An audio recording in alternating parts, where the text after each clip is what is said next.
Deputet Kuvendit Kosovës, platforma e qeverisë e cilën na ka sjellur tash, është një dokument shumë i dobët, por edhe kështu i dobës siç është, ai është shkelur qysh në titull.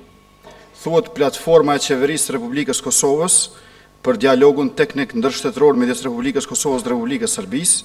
Mirë po, dialogu nuk ka qenë teknik, nuk ka qenë ndërshtetror dhe nuk ka qenë ndërmjet Republikës Kosovës dhe Republikës së Serbisë, për shkak se këtë gjë na e dëshmojnë pikërisht këto 3 konkluzionet e dakorduara. Pra, konkluzionet na e dëshmojnë se nuk ka qenë i këtill dialogu.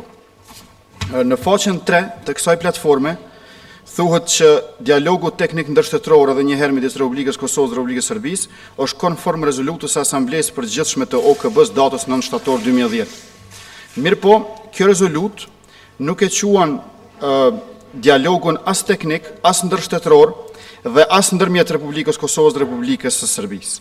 Tash pra platforma bie në kundërshtim edhe me vetë rezolutën e OKB-s, të cilës i referohet si piknisje dhe si obligim ndërkombëtar.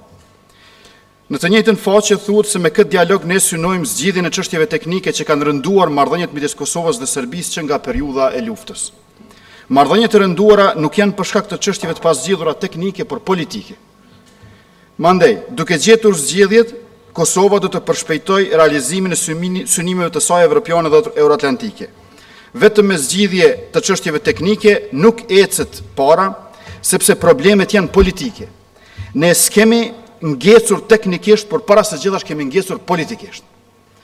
Mandej, dialogu teknik midis Kosovës dhe Serbisë do të konsolidojë pavarësinë dhe sovranitetin e Kosovës. Kjo është një fjali shumë e rëndësishme, për shkak se qeveria e pranon që pavarësia dhe sovraniteti na qenë kanë të pakonsoliduara. E mandej kjo vjen në kundërshtim me faktin që thuhet nuk do të cenohen. Sërish në faqen 3, ky dialog pra do ta bëjë përshpejtimin e integrimeve evropiane dhe euroatlantike. Nuk mund të jetë problemi të shpejtësia për diçka që realisht s'ka filluar. Deri më tani ne s'kemi pasur proces të integrimit Kosovës në BE, por proces të integrimit të BE-s në Kosovë. Më herët në formën e shtyllës së 4 të Mikut dhe tash në formën e Euleksit. Pra sfidat dhe vështirësitë janë çysh mu integru BE-ja në Kosovë, jo Kosova në BE. Sa ajo s'ka filluar ende, duke qenë se 5 shtete nuk na njohin. Në faqen 4, duke krijuar marrëdhënie të fëqinjësisë dhe bashkëpunimit të mirë me të gjitha shtetet fëqinje. Të gjitha shtetet fëqinje s'janë kurse të njëjta për t'i futur në një thes. Kjo platformë i barazon Shqipërinë, Malën e Zi, Maqedoninë dhe Serbinë si shtete. Ky mund të jetë pikvështrimi i Brukselit ose New Yorkut, por jo edhe i Kosovës. Gjatë tërë kësaj platforme vazhdimisht thuhet dialog teknik. E rrallë çështje teknike. Thuajse e pavetëdijshmja e qeverisë tregon që çështjet që bisedohen, pra temat e dialogut janë politike, por karakteri i dialogut është teknik. Sepse po bëhet fjalë për dialog i cili si thuhet është teknik apo jo. Ky dialog teknik nënkupton që dialogu politik tashmë ka përfunduar. Pra po bëhet dialog teknik sepse është kryer dialogu politik. Dhe ai dialog politik kanë qenë takimet e kryeministrit Thaçi me baroneshën Ashton dhe këshilltarin e saj Robert Cooper në vjeshtën e vitit kaluar. Ai ka qenë dialogu politik, sepse atje kanë përcaktuar temat e bisedimeve, temat e dialogut, kanë përcaktuar renditjen e atyre temave që të gjitha ato çështje të brendshme të Kosovës. Dhe prandaj kryeministri Thaçi nuk u pat përgjigjur në asnjërin prej 7 pyetjeve që ja patëm bërë në interpelancën e 5 majit.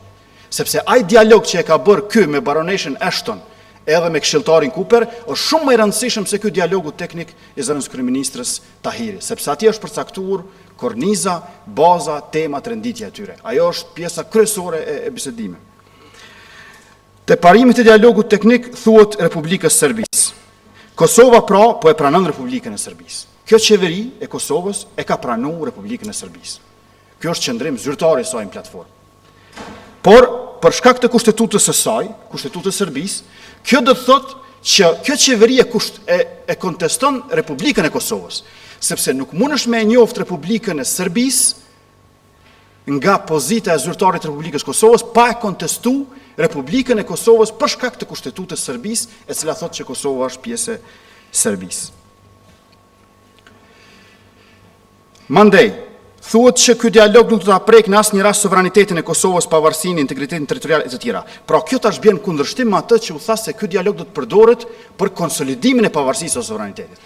Nëse nuk janë të konsoliduara pavarësia dhe sovraniteti dhe dialogu na qenë ka mënyra për konsolidimin, atëherë pikërisht po preket sovraniteti për të konsoliduar.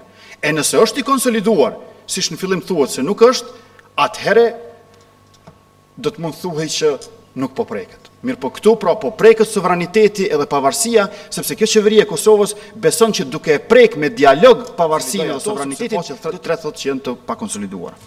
Pra këto janë ato probleme të mëdha logjike të cilat e shpërfaqen diku moskokçarin e diku qëndrimin negativ kësaj qeverie. Tjetër, pikën 5 thuhet udhëheqësi delegacionit të Republikës Kosovës për dialogun me Republikën e Serbisë do të ofrojë raporte, do të informojë në baza të rregullta Komisionin për Politikë Jashtme.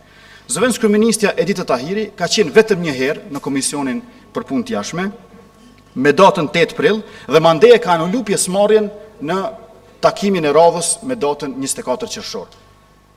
Më pak se një ditë para se të ndodhë ajo e ka anuluar pjesëmarrjen.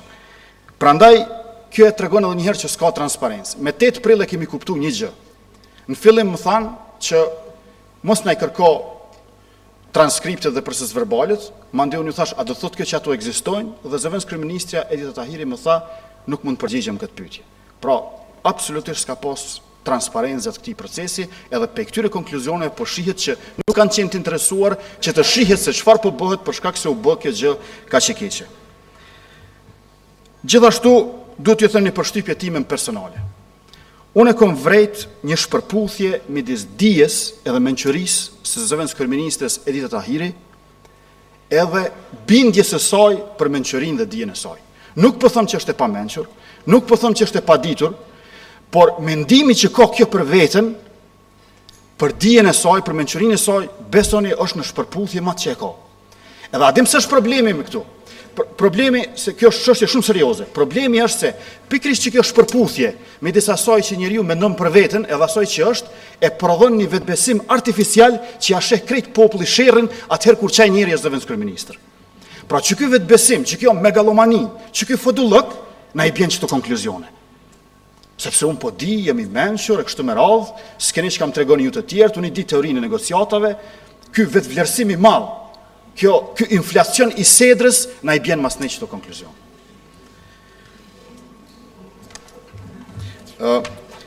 Tjetra është shumë interesante që në faqen 7 pushon se përmendur i Republika e Kosovës, kur vjen te agenda e dialogut.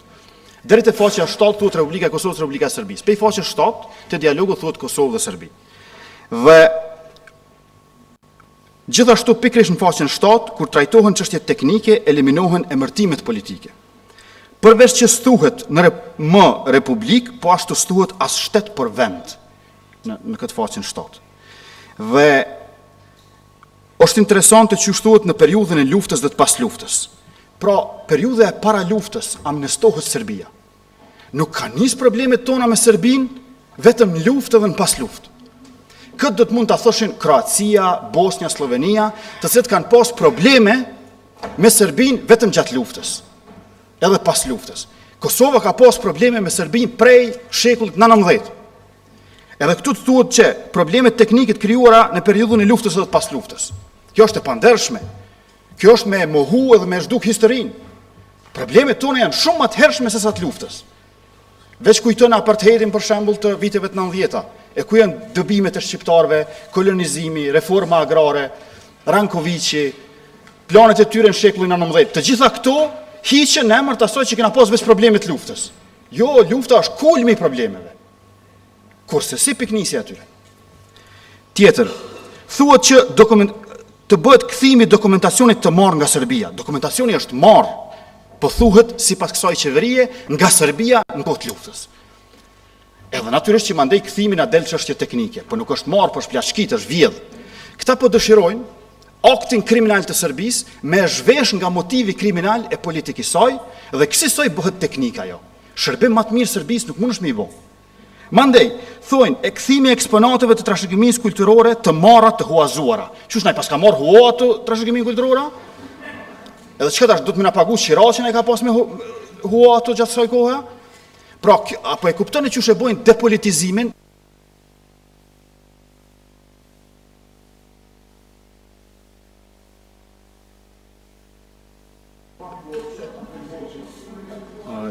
Edhe 2 minuta.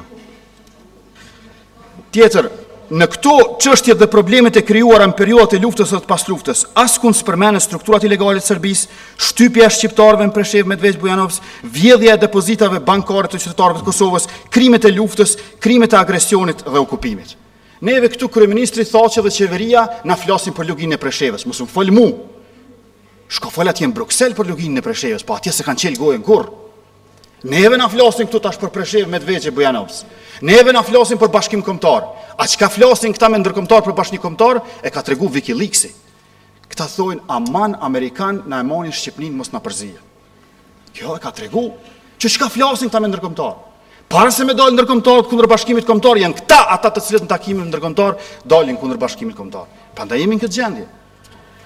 Tjetër, në faqen 10 është interesant çysh është.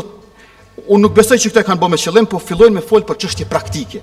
Deri atëherë janë çështje teknike, mandej bëhen praktike. Pra, praktike të cilët natyrisht tash nuk janë më jo politike. Por ky jo procesitet tregon mos kokqarjen edhe tregon thjesht shprehje e çati fodulloku e qasaj megalomanie të delegacionit negociator. Pra këta nuk janë preciz e mandej pasojat kena mi pas shumë avon. Dikun çështje teknike, dikun praktike, s'ka rëndësi, njësoj është për ta. Dhe sfundi sa i përket kësaj, ashtu që ka fillu ky dialog me 8 mars, para rezolutës së kuvendit, e pa rezolut, ngjajshëm në erdhën konkluzat e dakorduara para platformës. Edhe keni pa që konkluzionet janë më herët në këtë letër, e mandej vjen platforma. Se platforma është shkruar vonë, dëshmon edhe atribuimi i presidentes, pra në gjinin femrore, që do të thotë se deri me 7 prill, për një muaj spaku, me siguri s'ka pasur platformë. Më lejoni të them. Lepja ta mbyll fjalën. Mirë, kush në emën, okej, 30 minutat për jepin, a? Vazhdojnë fjalët dhe i sot aty. Qeveria e Kosovës nuk ka ide për Kosovën. Qeveria e Kosovës nuk ka alternativa për Kosovën. Prandaj qeveria e Kosovës nuk paraqet alternativë për Kosovën. Kjo qeveri, pikërisht pse nuk ka ide se çka të bëjë me pavarësinë, se si nuk din ta bëjë pavarësinë, sovranitet, demokraci dhe zhvillim ekonomik, shkon e bisedon me Serbinë për çështjet brendshme të Kosovës. Pra nuk janë bisedat me Serbinë ide, janë mishërim i mungesës idesë. Tu mos pas ide shkojnë bisedime. Se me pas ide e kishim bë pavarësinë, sovranitet, zhvillim ekonomik e kështu me radhë. Tjetër, Serbia i do bisedimet me Kosovën sepse e din që qeveria e Kosovës ka qëndrime të ndryshme për popullit të Kosovës, të cilët nuk i ndryshon qëndrimi. Sikur Serbia ta dinte që qeveria e Kosovës ka qëndrim të njëjtë me popullin, atëherë sigurisht nuk do të ndryshonte bisedimet. Por ajo e din që nuk është kështu. Kur këto bisedime nuk do të kalonin në referendum e as më pak këto konkluzione. Bisedimet me Serbinë po i bën qeveria e shumicës parlamentare që nuk është shumicë popullore, vetëm përmes ulseve të rezervuara për deputetët serb, që janë tërësisht jo demokratike, ka arritur të sajohet kjo qeveri, e cila tash bën pazare me Serbinë. Serbia ka shumë shpresa në qeverinë thaqi, sepse qytetarët e Kosovës nuk kanë shpresa në qeverinë thaqi. Kjo qeveri ja ka premtuar Serbisë 6 marrëveshje për çështjet brendshme të Kosovës. Qysh mos me pas shpresa Serbia në ta. 3 vjetë gjysmë pas shpalljes pavarësisë, qeveria e Kosovës po ja trash Kosovës varësinë prej Serbisë. Para se të jetë problemet e temat e dialogut me Serbinë, problemi është që dialogu është tema. Sa herë që i tekët Serbisë, qeveria i shkon bisedime. Këto konkluzione u cilësuan nga zëvendës kryeministrja Edita Tahiri si një hap përpara drejt njohjes së Kosovës nga Serbia. Për një hap u deshën 3 marrëveshje. So hapa kanë me qenë tjerë. 10, 15, 20, 3 marrëveshje kanë një hap. Mandej, Kosova po përpiqet përmes kësaj qeverie me e qu sa më shpejt Serbinë BE. Këtë kanë thonë edhe publikisht. A e dini pse? Se këta mendojnë që Serbia pak para se me shku në BE na njeh neve, se rrugë tjetër s'ka. Pra rruga e Serbisë për BE është e njëjta rrugë për njohjen e Kosovës nga Serbia. Kjo është premisa fundamentale e tyre. Mirë, po këta harrojnë një gjë. Se Miloševići e ka njoft Bosnën jashtë Serbisë, kur e ka njoft Alija Izetbegovići Serbinë brenda Bosnës. Derisa bën puna me shku Serbia para portës së Brukselit, ajo këtu ka me saju një Republikë Serbe. E vetëni që tash bosnjakët dhe kroatë, cili është problemi më i madh i tyre. Pra për Serbia, edhe pse i njeh, edhe pse kanë ulse në OKB. Thon aleancat me perëndimin partneriteti, por përvoja ime edhe analiza ime e ka dëshmu një gjë gjatë këtyre viteve sa merrem me politikë. Aleanca dhe partneriteti tyne është taktiko-financiar, jo strategjiko-kombëtar. Pra, nuk është problemi të aleancat e partneriteti, po të karakteri aleancës, të karakteri partneritetit. Është taktiko-financiar, nuk është strategjiko-kombëtar. Kur kush prej këtyre ministrave nuk ka shku në Pentagon, në Washington, në Bruxelles, me bo plane ku do t'jetë shtetje kombion pas 15, 20 apo 30 vjetëve.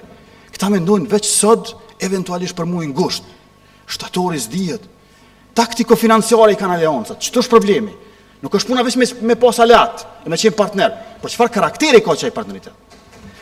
Mandej, kur thot kryeministri ose ndonjë ministër koordinim me ndërkombëtarët, veç zaventësojnë fjalën koordinim me subordinim, edhe fjalia mas një bëhet shumë më saktë. Ose kur thojnë partneritet, veç zaventësojnë me fjalën servilitet, edhe mas anej fjalia po ashtu bëhet shumë më saktë.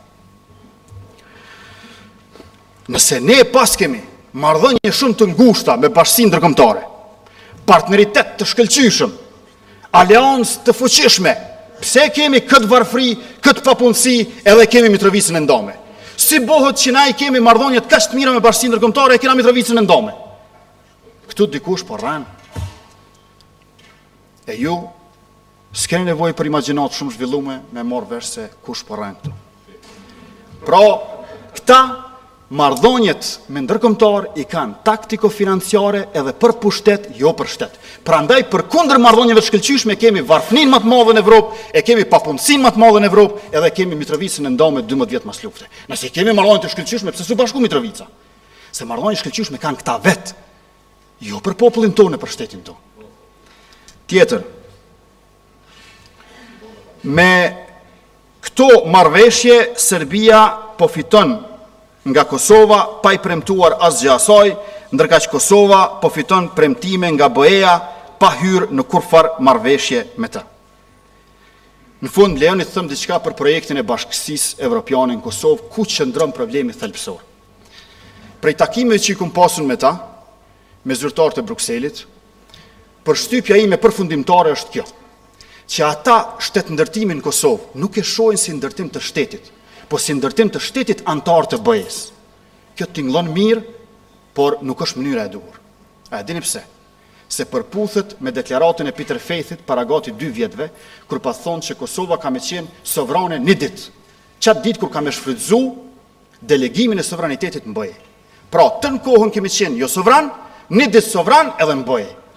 Pra, kemi me qenë sovran veç kur të delegojmë sovranitetin. Kjo do me thonë që kemi qenë të në kohën gjymt deri kur të hymë BE. Nuk bën kështu.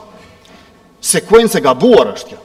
Na duhet mu bo shtet para se me hynë BE, në mënyrë që në BE me hynë sa më të fuqishëm, se BE është hierarki. Mund është me hynë atje te Greqia, Bullgaria, mund është me hynë dykun Kamesi, te Gjermania, Franca mund është normalisht. Po e kuptoni, nuk është BE organizëm i shesht, është piramid.